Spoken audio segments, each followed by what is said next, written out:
Michael, I'm really happy to see you. Really happy to see you. And I always loved in your background. But what is that exactly? Is this a boat? It's like, what is that? It's a 19th century handmade model of a 17th century sailing ship that used to ply the Far East Indies trade for the Dutch East India Company. So you can imagine they made a very complicated ship, in the 1600s. And then in the 1800s, a bunch of model makers decided to make a model of the ship. And so it's an antique model of a pretty extraordinary sailing vessel.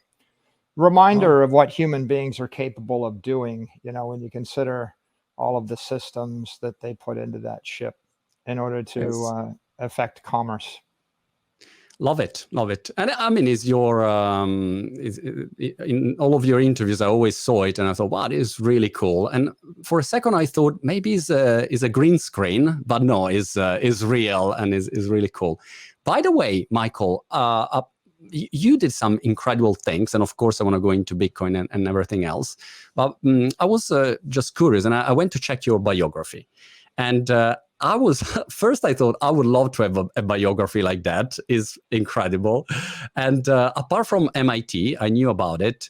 Something got my attention because I read that Saylor became fascinated by the application of computer simulation technology to public policy and business strategy. Okay. Eventually writing his thesis, a mathematical model of a Renaissance Italian city-state, while studying system dynamics, etc., etc. What was this Italian city-state? Well, you're probably familiar with Machiavelli. Machiavelli's famous book that most people read is The Prince, which is kind of a book on, political dirty tricks and doesn't have the best reputation. But Machiavelli wrote another book, The Discourses, and The Discourses was a study of stable government and virtuous government based upon successful Renaissance Italian city-state models.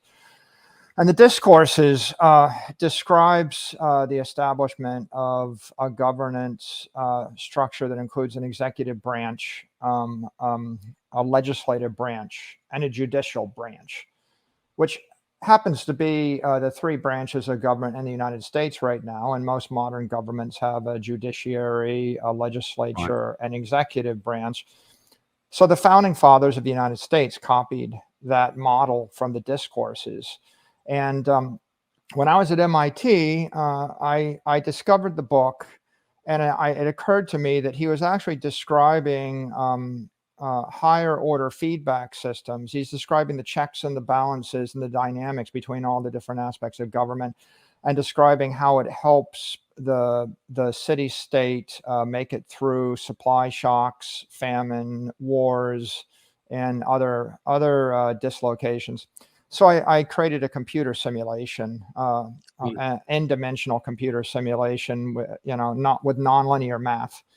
And then I basically attempted to reproduce all of the various scenarios described by Machiavelli in that book, and show that they were all easily explained by mathematics and conservation of energy and nonlinear dynamics. And so it was a thesis on human behavior based upon political science, but the idea is to apply computer science and mathematics to human systems in order to design better political economic systems for the good of the people. Interesting, and also very, very actual, I would say. I was wondering, Michael, if you, when I hear you talking, you always have this huge knowledge about everything. You can talk about physics, economy, business, marketing, quantum physics. I don't know. Is this something that you built in your young age? Or you have like a media diet where you, I don't know, you study, 300 books a year and you always go deep into these topics, or your brain just always work like that? They say experience is what you get when you didn't get what you wanted. So I have experience because, you Right. know, I've been running a publicly traded company For a long time. for Yeah. 22, 23 years, and I've run MicroStrategy since 1989. So I have a lot of experience as an entrepreneur, and I have experience running a large enterprise, and I have experience, you know, launching new businesses, and some succeeded, and some failed, and some half succeeded. I was fortunate enough to have a lot of experience with employees, you know, and experience with customers. And I've been around long enough to see various cycles, economic and political cycles. But I think also I had a very fortuitous education. When I was at MIT, I studied two disciplines. I got a degree in aerospace engineering and another degree in the history of science. And it turns out that both of those subjects are in themselves multidisciplinary. Aerospace engineering is really an amalgam of civil engineering, electrical engineering, systems engineering, computer science, mechanical engineering, ocean engineering, if even chemical engineering. If you took all of those engineering disciplines, you need them all to make an airplane fly. Right? Right. If you think about what an airplane is, right, compared to a car, right? An airplane's a vehicle, but you know, cars can be much heavier and they just roll on the ground. Whereas an airplane, you know, you have to calculate what happens when the airplane gets turned upside down Yeah. under 9Gs. And you never really have to design a car to be turned upside down in 9Gs. And a building, another structure, but buildings don't have to move. Right? So you take a building and move it, it becomes a car. You take a car and you fly it, it becomes an airplane. And when you think about a ship, you know, a ship is designed to move through a fluid, and shape matters. So whereas an airplane also has to move through a fluid, but the difference is, you know, the density of the fluid is changing for the airplane, you know, in a relevant sense, depending upon the temperature. Got it. You know, and it's not quite so relevant for other disciplines. So if you're an aeronautical engineer, you're studying the design of mechanisms under constraint, and you have to think multidimensionally, and you can't make simplifying assumptions that are made in many other disciplines.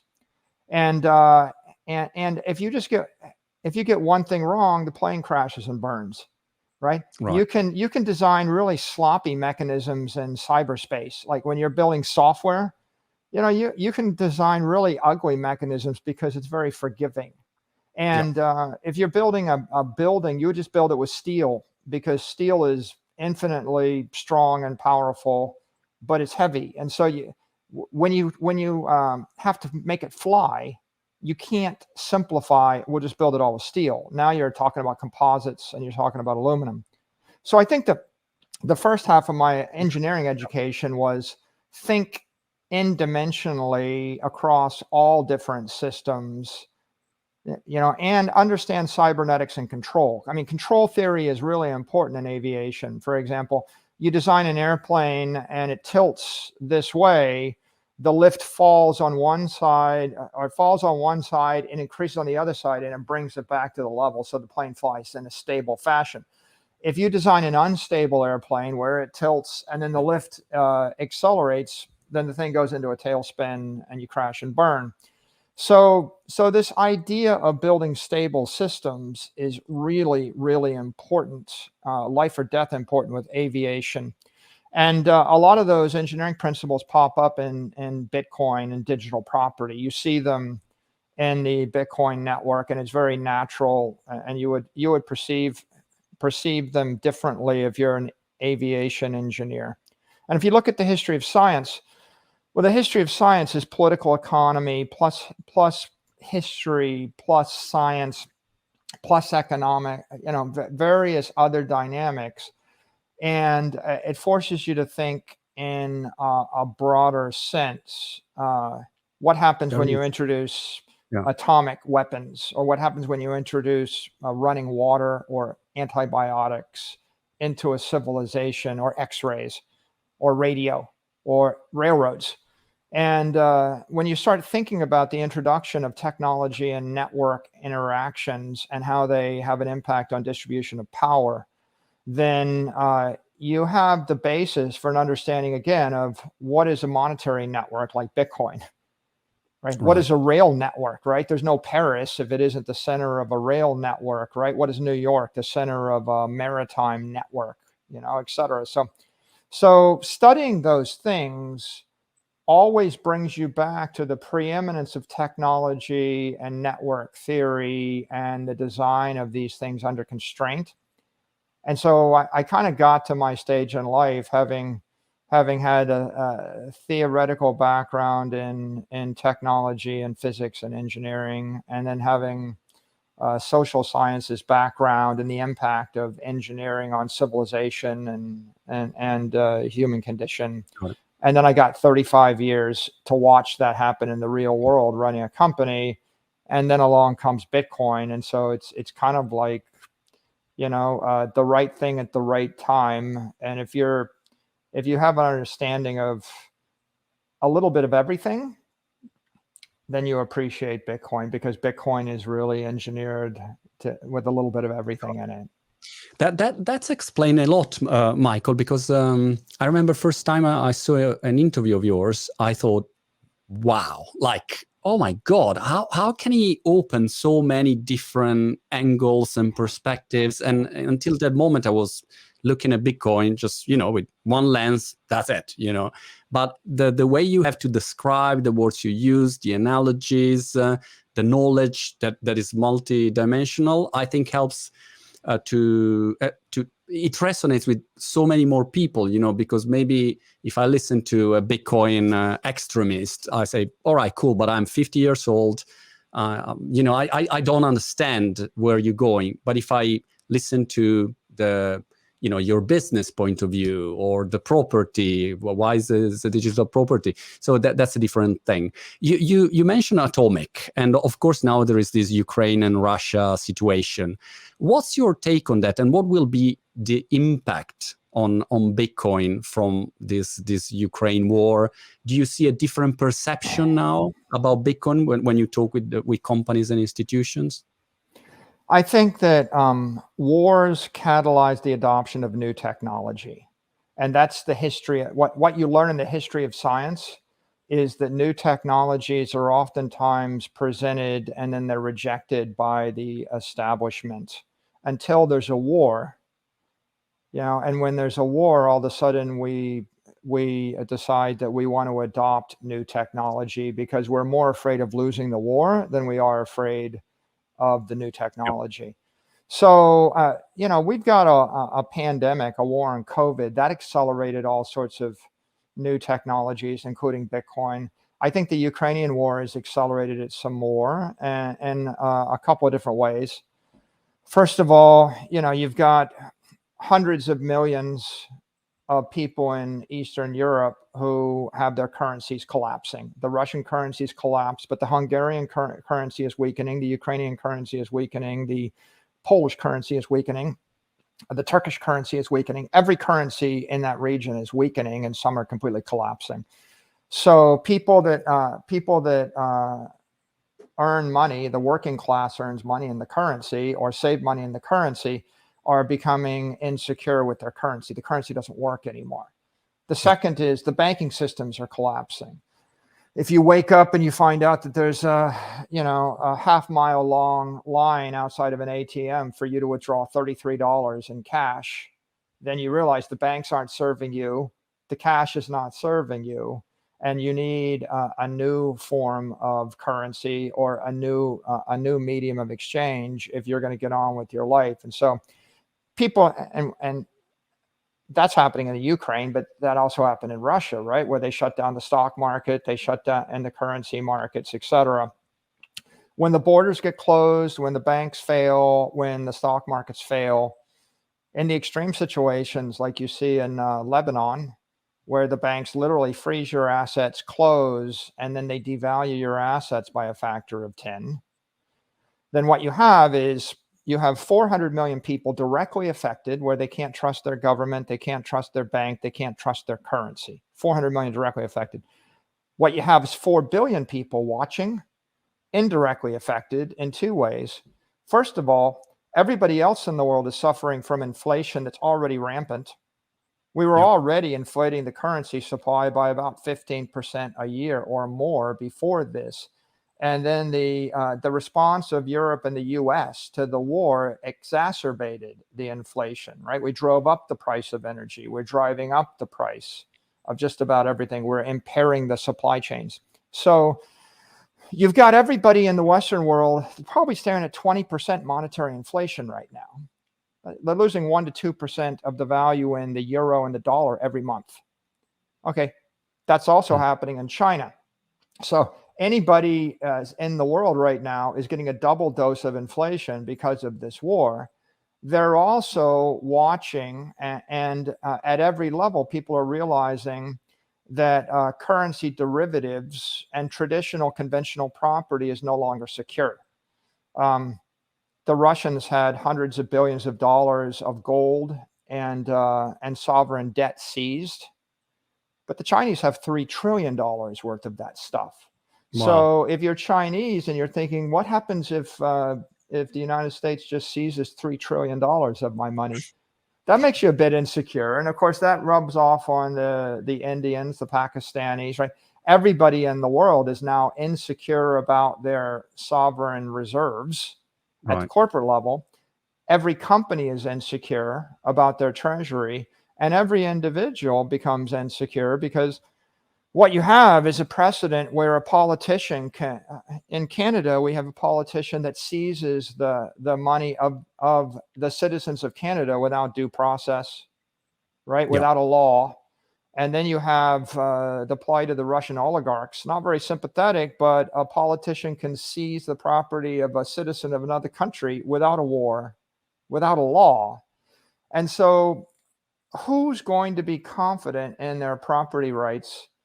If your own government doesn't seize your money, then someone else's government will seize your money. If you don't own the country, if you don't control the government, you probably don't have any secure property. If you do own the country, all your property that's outside of your country is still insecure. So this is an unprecedented time of insecurity combined with inflation and literally the collapse of currencies and currency derivatives. You could look at this war as kind of a wake-up call for everybody in the world. If you're at all paying attention, what you would realize is you really want crypto property, right? Since I can't rely upon property in any country, and I can't rely on any currency, and I can't rely on any currency derivative. And a bond is a currency derivative, a swap is a currency derivative, a value stock is a currency derivative, a piece of real estate, commercial real estate that generates rents is a currency derivative. So if I can't trust currency derivatives and I can't trust the government and I'm insecure about my property, what would you do? And the obvious answer is convert your property into crypto property or digital property, put it in cyberspace beyond the reach of any government or any other hostile action. And then make sure if it's crypto property, it's not a currency derivative, which means that it's inflation proof. And the idea of inflation proof property that cannot be confiscated by a hostile regime is a matter of life or death for hundreds of millions of people right now. But it's probably the most important thing in your world for the other 2, 3, 4 billion people. Sorry, what I don't understand, Michael, is I totally agree. What I don't understand is why, with this scenario, companies and institutions are not just running and adopting Bitcoin, and there is no like a mass adoption. Why is not happening, in your opinion? I think there's a lot of inertia in capital structures. If you look at capital structures right now, for example, there are large pools of capital that are tied up in institutions that by mandate can only invest in certain assets. So for example, if I had $10 billion of capital for investing in stocks, well, I can't buy digital property for 2 reasons.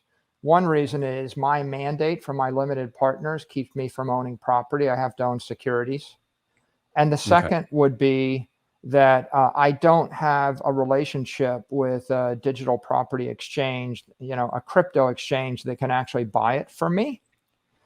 And the third, of course, would be, since my limited partners won't let me buy it and I don't have the exchange agreement, I also don't have all the security protocols within my own institution to be able to custody it. Like, Right. who should I trust with that? If you actually calculate how long that takes, it could take 5 years to change my mandates with my limited partners. Whoa. It could take 1 year to set up a new custodial relationship and vet a new exchange. It could take 6 months to a year to set up the security protocols. So if I had the mandate, it'd probably be a 1-year process for me to change my institution. If I don't have the mandate, it could be multiple years. So look, if you have $10 billion and you were given the money to invest in fixed income instruments, you're getting 2%, or maybe you're getting paid 1 or 2% a year. So you're getting paid $100 million a year just to manage the money. And so you go and you buy bonds that yield 2.5% interest, and then the money loses 15% of its value a year. So the real yield is minus 12.5%, and you're literally destroying $1 billion a year, but it's not your money, is it? Yeah. You're destroying $1 billion of value of some other investor's money. And so your choice is give all the money back to the investors and you're going to lose $1 billion or $2 billion, or keep investing it pursuant to your mandates that were set in the year 2007. Right. And so you've got trillions, $500 trillion of capital, and they're all tied up in different kind of structures like that. That's one example of inertia. If you had $10 billion worth of real estate in downtown Moscow right now, why don't you just sell that and put that into Bitcoin? Because it's not so easy, right? I mean, Monty, that's another example of difficult now. Right. So you see, there's a lot of capital that is already committed in structures, and it'll take a while. Probably takes anywhere from 10 to 30 years for the capital flow out. If there was a spot ETF where I could just go buy $1 billion of Bitcoin in a spot ETF, then maybe I would do that. But of course, there isn't the spot ETF because there's regulatory inertia. Yeah. There's, and there's also other forms of inertia, like FASB has a certain accounting treatment. The accounting treatment for Bitcoin was established when there was no company in the world that had more than $2 million of it on its balance sheet. Okay, so a while ago, it was irrelevant.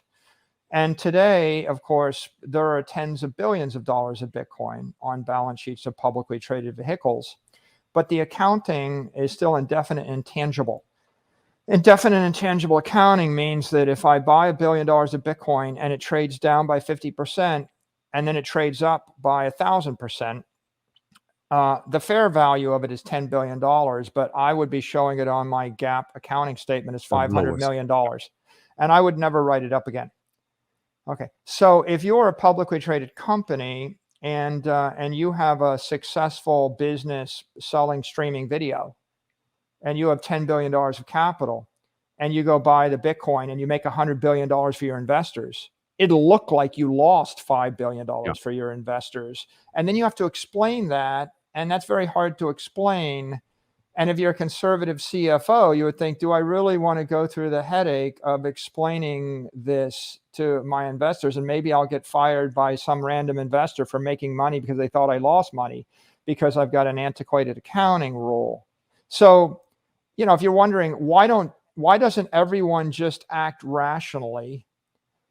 Well, the answer is some people have organizational inertia. Their incentives are to continue to engage in the strategy they've engaged in for a decade. My grandfather invested in real estate in Kiev, and I will continue to do that, right? There's inertia. In other cases, they have regulatory inertia that's holding them from doing what they want to do, like these accounting and these other securities guidelines. And then in a third case, sometimes it's intellectual inertia or ignorance. Like if I said to you, if I came to you and I said, oh, you have a house and you've got no electricity in the house, Monty, and Right. electricity is a good thing. So why don't you just install electricity? You would go, what? Wait a minute. How long does it take to figure out how to install electricity without killing myself? It's like, are you stupid? I mean, are you just against electricity? And the answer Right. is no. It takes a lot of effort. It might take 100 hours of study to figure out the project to install electricity in my house or my hotel.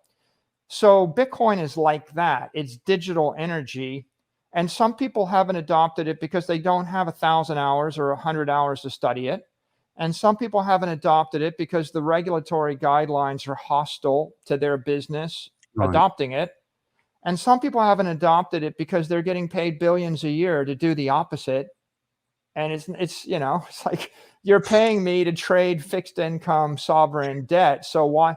And I know it's an awful thing. It's losing 10% of its value a year or more, but I'm getting rich doing I'm, it. And I'm making money out of it and I keep doing it. yeah, Sure. so go home to your wife and tell her that you decided to give up the job that you're getting paid a lot of money for to do a different thing, and you'll get by, right? So these are all reasons why the world doesn't just immediately change. But having said all that, the world is changing, right? I mean, Bitcoin was trading at $9,000 a coin, in June of 2020, and we're not 2 years later, and it's up by a factor of 4, right? So it is changing. Billions of dollars of capital are flowing, and they may flow slower than some people would like, but it seems like it's the most disruptive force in the financial universe right now, It's and the world is waking up. is moving. By the way, I would add another factor. I remember when we moved a couple of 100,000, 300,000 pound from the balance sheet of our startup from a bank account here in UK, and we say, all right, let's buy Bitcoin. I mean, you, Michael, bought a little bit more. We bought a little bit less, but we say, all right, let's move. Let's buy some Bitcoin. And oh my God, it was like the bank stopping the wire transfer and calling you. Why are you doing that? Are you sure? Is legal? Is not legal? Say, can I do something with my money? Is my money? Can I do it? So there is really like an interest also not to make this easy and effortless. And so the accountant is worried and you say, well, let's do it anyway, but I take a risk, So probably there are many factors. But when do you think then a mass adoption will come? Because I was also expecting for the big companies, Apple, Facebook, can they do it? Or they too big with too much, compliance? I mean, Zuck has so many problems that if you say, look, now Bitcoin is in, the government will intervene, they will stop them. When do you expect that these big companies will intervene? I mean, Twitter is already doing stuff. Yeah, first of all, I think every month for the past 24 months, the environment's become more favorable. Like Right. just last week, the president of the United States issued an executive order ordering every agency to figure out how to regulate and how to facilitate cryptocurrencies. And so now you could go back to your bank and you could say, the president of the United States says this is a force for good, and we need to figure out how to embrace this. Right here it is in black and white. Read the quote from Joe Biden. So 2 years ago, you didn't have that, right? And a year ago, you didn't have that. By the end of this year, there'll be like 36 or more publicly traded companies that own Bitcoin on their corporate balance sheets. And if you roll the clock back 2 years, there was pretty much no one, right? So it is happening. It will progressively continue for the decade, from 2022 to 2030. I think these are going to be all big growth years. I think that if you look at the really monstrous companies with large treasuries, the number one structural impediment is the accounting treatment for GAAP purposes, because the accounting treatment injects a huge amount of volatility and opacity into both their P&Ls and their balance sheets. And if you have a healthy company that's making a lot of money, it looks like it's more trouble than it's worth. On the other hand, I think that the people that are really aggressively adopting and will continue to adopt will be individuals in the rest of the world, private companies. They don't have the same GAAP public optics concerns, macroeconomic investors, they're realizing that gold is defective and they want something like gold, but they know that gold doesn't work. And so all they have to do is study it for 100 hours. I think that, I think if you're looking for the catalyst, right, a spot Bitcoin ETF is catalyst, right? If I'm a public investor and I've got a spot ETF, then I can put $1 billion into this in a heartbeat, right? So I think the FASB will be a catalyst for big corporate public company adoption. I think FDIC guidance will be a catalyst for banks. Right. On one hand, the administration wants banks to issue stable coins. On the other hand, I've talked to bank CEOs that say that my regulator won't let me do it. Right. So I think that the guidance from federal agencies, and I think the regulatory environment, they'll be big catalysts. All of those things will happen in time. Probably over the next 36 months, we'll get 80% of the kind of guidance we need. And until then, what you'll see is just thousands and thousands of interesting decentralized adoptions, people in small countries, businesses, investors, one by one, and support will just progressively grind upward. What about governments? Because I live in UK. By the way, the news today was big inflation here in UK, which is obvious. I mean, is everything costs more. But as you guessed by my British accent, I'm Italian. So sometimes I wonder why a government like Italian government, or also in UK, why don't they just buy Bitcoin? I mean, worst case scenario, it didn't work, but a country like Italy, why don't they call you, say, Michael, can you explain me a bit the situation? And you say, look, that's what you should do. Buy Bitcoin and let's talk about it in 10 years. Probably it's not going to hurt Italy or Spain. Why don't they do it? What do you think is a political problem, or is like a bureaucracy, again, compliance problem? Institutional inertia, right? It's a winning strategy, right? If you were a family or an individual 5 years ago and you took your wages, or you took your family, if you took your family assets, bought Bitcoin, and then started to funnel your wages into Bitcoin, you got 100x your money, you got rich, right? You, in many cases, extremely rich. If you roll the clock back forward 3 years, if you're a small company or mid-sized company, a company like mine, you convert your treasury into Bitcoin and sweep your cash flows into Bitcoin. Again, it's a massive win-win. We created billions and billions of dollars of shareholder value, right? We went from $500 million of dead money to $5.5 billion of Bitcoin assets in less than 24 months, right? 10x, our capital structure. And by the way, sorry, Michael, to interrupt you, the brand MicroStrategy, I don't know if there is a study about it, has grown like exponentially. I mean, I never heard about MicroStrategy, and now everyone if you say MicroStrategy, everyone knows about it. So that's also interesting. We adopted a new technology, and we are beneficiaries of it. Now, if you think about governments, right, you've got various institutions, right? You've got cities, you've got states, you've got federal governments, you've got public companies, you've got institutional investors. They're all different types of institutions. They all have inertia, and because they all have various governance requirements. The first country to do it will be a screaming winner, right? It's a no-brainer, right? Especially if you had your own currency. So if you were a small country and you were able to print your currency, buy Bitcoin with the currency, right? The right play here would be, I, in essence, buy $10 billion worth of Bitcoin, and I announce it, right? And it goes up by a factor of 10, and I make $100 billion, right? If you were a country with exports, right? If you were an oil exporter, if you start to price your oil in Bitcoin and you buy the Bitcoin and then you funnel your cash receipts, right, your cash earnings into Bitcoin, then you would be, in essence, plugging your economy into the Bitcoin economy, taking a Bitcoin standard. And what you would do is you would back your currency with Bitcoin, which is a deflationary asset, and your currency would be just like my stock. Like my stock would, was $120 a share when I started this, and it's dramatically appreciated because of us adopting a Bitcoin standard. In fact, we actually issued $1 billion worth of equity converted into Bitcoin, right? So a country stock is its currency.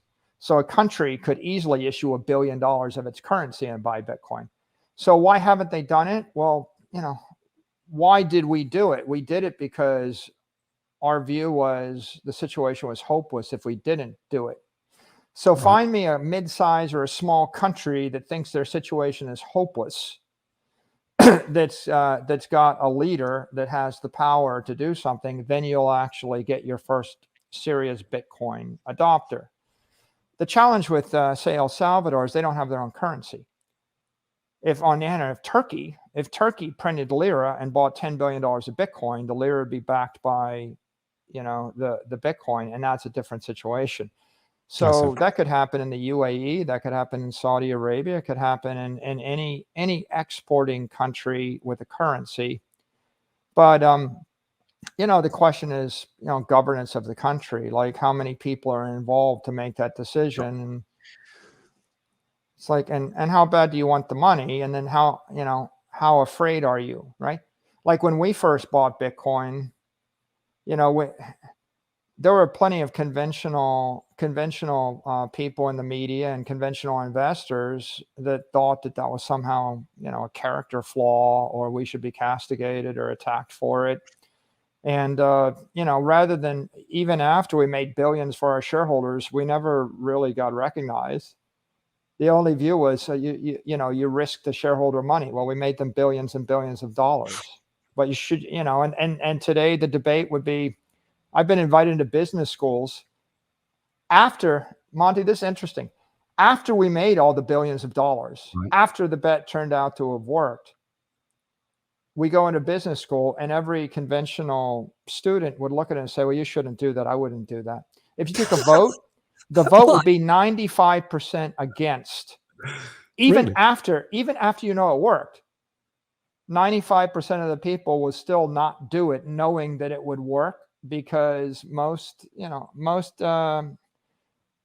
people just live in a very conventional world where they are afraid of unconventional things. And so the conventional thing is you adopt US treasuries and currency derivatives as your treasury asset. And what does it take for you to do something unconventional? Well, in a war, if you don't, you're going to die. Right. Okay, so I think you will see someone do it. Whichever country does it. I mean, I could name 20 countries off the top of my head that could make $1 trillion if they did it. $1 trillion. It's worth $1 trillion to do it. However, I just illustrated you. I show you a list of conventional B school students, and I told them you can make $10 billion if you do this. Would you do it knowing that you'd make the $10 billion? The answer is no. Because why? Because I'd be criticized. Because no one does that, right? It's odd. Wow. It's odd, but it is the way that the world works. Generally, with all of these good ideas, Apple's a good idea, iOS, Google, Facebook, Amazon, Bitcoin. What are they all? They're all dominant digital networks spreading to billions of people. Unstoppable. The entire world needs them. Nobody can stop them. Generally, only 2% of the people get it. 90% of the people reject it. They will continue. 95% will reject it. You can hold it right in front of their face. You can say, here it is. And their response will be, oh, well, we need to sell that and diversify. Even today, right? How many people, when Bitcoin hits 60,000, they're like, well, you got to sell it. Why do I got to sell it? You got to diversify. It's too risky. Knowing everything it's still too risky. It's the same investors that would sell Apple stock in 2012 or Amazon stock in 2015 or Google stock in 2014. They would say, well, it's overvalued and it's too risky. Well, what are you going to buy with it? I'm going to buy conventional things. Right. Well, the conventional things are all going to zero, right? Why are you thinking that way? It's because they don't want to be criticized by the mainstream media or by mainstream conventional thinkers. And so they will pursue, safe strategies. So I don't think it's easy for a government. I think that the next aggressive adopters will probably be investors. Maybe sovereign wealth funds will do it first. It's a lot easier decision for a sovereign wealth fund, because if you would own $1 billion of Apple stock or own $1 billion of Google or Facebook, then owning $1 billion of Bitcoin doesn't look that different to you. So I think that they'll move next. But ultimately, this is a network where the early adopters benefit at every single stage. The first city, right? You want to be a first city, issue $1 billion of bonds that pay 2% or 3% interest, buy $1 billion of Bitcoin that yields 20% or 15%, and it's like your citizens are getting paid $150 million a year forever. Right? Interesting. Who will do it first? Well, I mean, the mayor that actually has the most insight with the courage. It takes courage and it takes a little bit of clarity. And maybe you feel like you have to, right? Who feels like they need to? That's an interesting question. Interesting. You mentioned pricing in Bitcoin. Do you think it's science fiction thinking that maybe Russia could price its gas in Bitcoin? Is completely science fiction? Or after this war, they gonna do something because their economy will have serious problems? I mean, let's just generalize it to any nation. Right. It could be Saudi Arabia, could be UAE, could be Russia, it could be any exporter. When you price your exports in dollars, you're supporting the US dollar. When you price your export in CNY, you're supporting the Chinese currency. When you price your exports in your own currency, people have to buy your own currency. Yeah. So when you price your exports in Bitcoin, you'd be supporting the Bitcoin currency. Certainly, if your interest was to do the best thing long term for your country, it would be to price it in Bitcoin, because not only would you get a neutral currency, but you would also get the treasury benefit. Your entire balance sheet would appreciate over time. So that would be your best interest. But there are always political dynamics, politics involved. It's like, will there be a war? Will someone go to war with me if I try to do that? And if so, maybe I'm concerned about that. Or is there some other political reason? Maybe I'd like to price it in Bitcoin, but the Chinese won't sell to me unless I price it in CNY. So there'll be trade issues and political issues and military issues and dynamics. And I think that'll evolve over time. It's utterly rational if you can do it, right? So it's really a political issue of, do you have the political will to do it, and what's the risk? And got it. That will evolve. Michael, I'm scared about two things about Bitcoin, and I take the chance to talk with you. If you help me to sleep better in the night, I would really appreciate your help. So my fear number one, I've been interviewing one guy who is working on a quantum blockchain, and he was talking about quantum computing and the progress of quantum computing and the risk that we'll get to a point where basically with quantum computing, I'm simplifying now, I wake up tomorrow morning, open my cold wallet, and there is nothing there. Boom, quantum computing, make this happen. So this is my first fear. Is it fake news? Is it something? You said it yourself. You're talking to another blockchain entrepreneur. Quantum computing FUD is just guerrilla marketing by crypto entrepreneurs that want to give themselves relevance. Right. It's like, why don't you just buy Bitcoin? Well, because I've got a new thing that I want to sell you. So they want to create their own money, and so they throw out quantum FUD.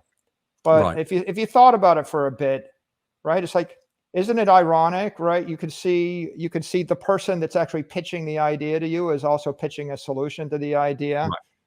It's like, I want you to live in fear of a disease because I sell the vaccine for the disease. I want you to live in fear of quantum computers because I sell the cure to it. I want you to live in, the environmental FUD is the same thing, right? It's like all guerrilla marketing by people pitching their own crypto network that doesn't use energy. They're creating the problem so they can sell the solution. But if you thought about it for a bit, you'd realize it's a pretty silly thing, because if I had a quantum computer, then there is no asset in the world that is safe. You can crash any government, you can start any war, you can destroy Google, Facebook, Apple, Amazon, you can loot any bank, you can destroy anybody's persona. I can basically, put out an Interpol warrant for you and make you a mass murderer and end your life. So if you really are fearing quantum computers, then you probably theoretically ought to go crawl into a hole, right? Or a cave, because nothing is safe. And of course, it all kind of is predicated on this notion that Dr. Evil gets the only quantum computer and everybody else gets nothing. I mean, I could just say, well, are you worried about like Dr. Evil gets the infinite like nuclear warhead device that could destroy the Earth and uses it just against you? Right. I mean, only like, me. Only Monty Brighton. If you want to live in fear, right? Then we've had nuclear weapons for our entire lives. And if you assume that Dr. Evil has one, then there's no investment that will be secure. How do you justify your house in the UK if Dr. Evil has a nuclear weapon, right?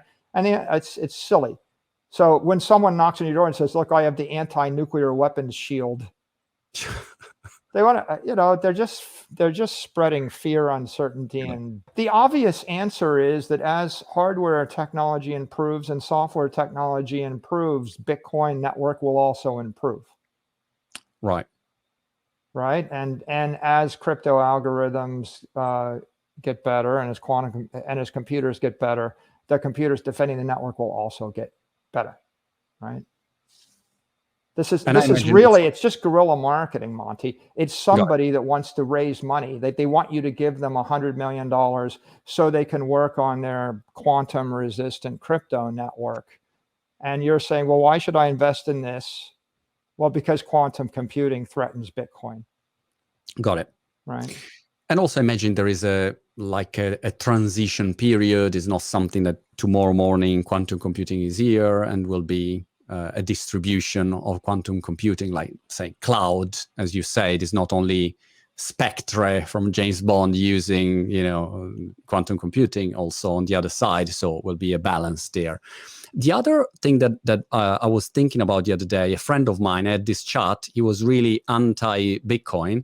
He destroyed me. And so I say, look, watch some video from Michael Saylor. I can't explain as good as you do. So I just point him to some of your videos. Is about development. So I say, look, how are you sure that development of Bitcoin will go as expected?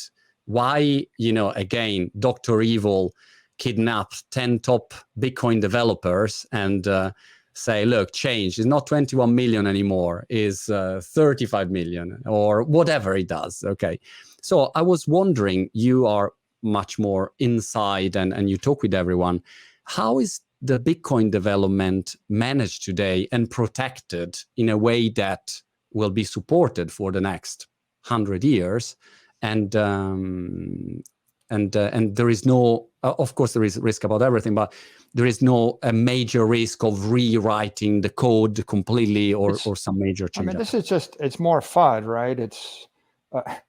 It's ironic FUD, right? Bitcoin is the most secure, highest integrity thing that does exist that's man-made on this earth, right? It's the likelihood that Bitcoin gets corrupted is far less than the likelihood that Google, Apple, Amazon, Facebook, or your government or your building get corrupted.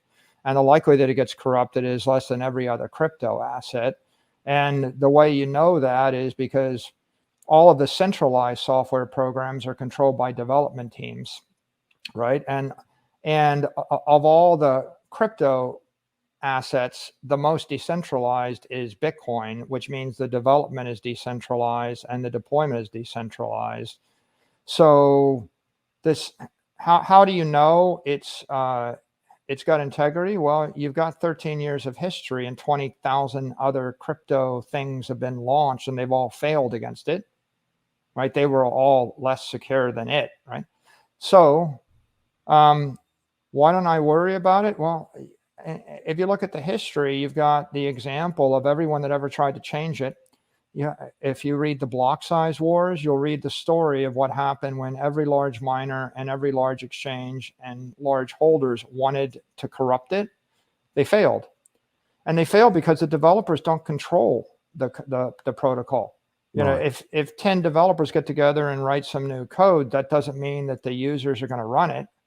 So the actual network is controlled by the nodes, and they're distributed to tens of thousands of different machines. And so you would have to convince everybody in the Bitcoin community to implement defective code against their own interest in order to do something stupid. And I don't see how you're going to do that. The other, it does illustrate an important point, which is one of the strengths of Bitcoin is the ambition to do the least amount possible. Right? Bitcoin exists to keep track of a ledger of 21 million coins. That's what it exists to do. We're not trying to build functionality into it. So for all the other crypto networks that have aspirations to build functionality and performance into the level 1, they need big development budgets, and they need big development teams, and they have to issue hard fork after hard fork, and they're always upgrading their software. And when they're doing that, they're introducing huge amounts of risk into the software protocol, either centralization risk or potential bug risk or corruption risk. How do you avoid corrupting the underlying protocol? The answer is don't upgrade it that frequently. Upgrade it very, very rarely, very, very slowly, and don't put control of the development in the hands of any one organization. So Bitcoin is really just that. Most of the innovation, the functionality, the speed isn't going on and won't go on the level 1. It's a matter of ideology. You can move Bitcoin in minutes for dollars on the layer 1. You can move Bitcoin in a second for a fraction of a penny on a layer 2, like Lightning. And you can move Bitcoin in milliseconds for nothing on a layer 3, which is like a Binance or Coinbase or Cash App type protocol. So clearly the development's going to go on at Block and Coinbase and Binance, right? They have armies of developers at the layer 3. And the development will go forward progressively, but at a much slower rate at the layer 2. Lightning is an open source permissionless protocol. And the development on the layer 1 will go forward at extremely slow, extremely deliberate rate, because there's not that much we need to do. The protocol as it exists today can support $100 trillion on it. So we're not chasing after NFT functionality and DeFi functionality and smart contract functionality on the layer 1, right? But because you don't need to, right? I mean, you could store hundreds and hundreds of trillions of dollars on Bitcoin without changing any of the functionality. So I would think, the only kind of upgrades you ever really need to make on the layer 1 are these security upgrades. If someone came up with a computer 1 billion times more powerful, they created a statistical likelihood of change, maybe you would upgrade the cryptographic protocols or something in order to make it more resistant. But you would have years to think that through. Got it. Michael, I will sleep much better now, so thank you very much. We have 2 minutes. What are you reading in this moment, or are you watching any interesting movie series? I was watching yesterday We Crashed, the story of WeWork. I found it very funny, great actor and great actress, by the way. And are you reading anything particular? What's your media diet on a daily basis? Are you watching YouTube videos, Netflix? What are you doing? I read reports by the regulators that come out pursuant to crypto regulation and stable coins and Bitcoin and the like. So there's always a lot of that getting published. I spend a lot of time on YouTube educating myself on various aspects of the technology and also the economy and politics, and scan a lot of news, read my share of Bitcoin books, right? Do some other online education. And the like. There's a ton of information just to be absorbed all the time in order to stay current, and in order to have an intelligent an intelligent assessment of the political and the technical and the financial situation in every jurisdiction around the world. Definitely. And not even a bit of entertainment for Michael Saylor. Come on. Do you have a little bit of sometimes, okay, guys, not, I don't read report today. I just want to watch a movie or something. The crypto industry provides a never-ending stream of entertainment. You just read Twitter and laugh. Never a dull moment. Yeah, that's a good point. Michael, thank you so much. It was such a big pleasure. I hope to see you soon in Brighton or online in the metaverse. Thank you so much. I look forward to it. Thanks, Monty. Bye.